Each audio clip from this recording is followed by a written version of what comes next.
Sosok kontroversial Pablo Escobar sempat masuk dalam daftar orang terkaya dunia selama 7 tahun berturut-turut dari tahun 1987 hingga 1993 di urutan ke-7.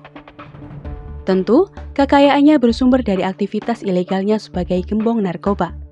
Pablo Escobar memimpin kartel Medellin dari Kolombia yang memonopoli peredaran narkoba jenis kokain di Miami dan sejumlah kawasan di Amerika Latin.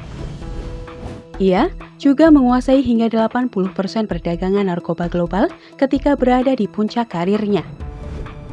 Kehidupan Pablo Escobar penuh dengan kontroversi bahkan hingga akhir hidupnya.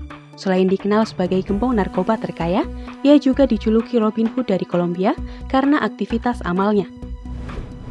Ia meninggal pada 2 Desember 1993 di tangan polisi Kolombia dalam sebuah baku tembak.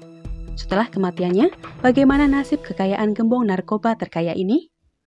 Melansir legit.ng, menurut sebagian besar sumber, kekayaan bersih Pablo Escobar pada tahun 1993 tahun ketika ia meninggal mencapai 30 miliar US dollar. Cukup mengejutkan jika mengingat selain jumlah tersebut, berapa banyak yang mungkin sudah ia habiskan. Banyak kekayaannya dihabiskan untuk berbagai suap yang tidak diragukan lagi, membuatnya mempertahankan statusnya sebagai Raja Obat Bius, sementara sisanya dihabiskan untuk menjaga citra Robin Hood-nya.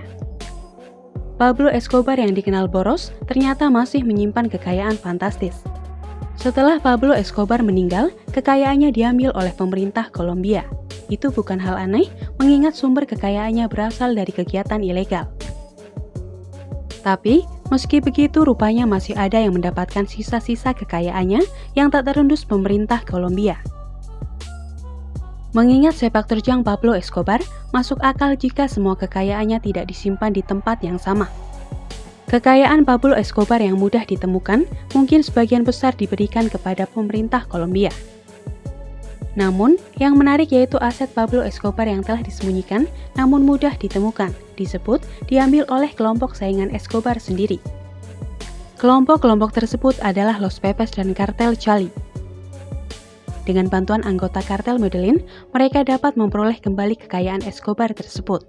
Mereka juga memaksa keluarga Escobar untuk menandatangani aset liquid apapun yang ditinggalkan oleh pemerintah. Lalu, bagaimana dengan nasib keluarga Pablo Escobar? Rupanya, Escobar tidak memiliki jumlah yang ditentukan untuk salah satu dari anak-anaknya atau kerabat lainnya dalam kasus kematiannya. Dari 6 saudara kandungnya, hanya 2 dari mereka, yaitu Roberto dan Alba Marina, yang memiliki sedikit akses ke tanah miliknya.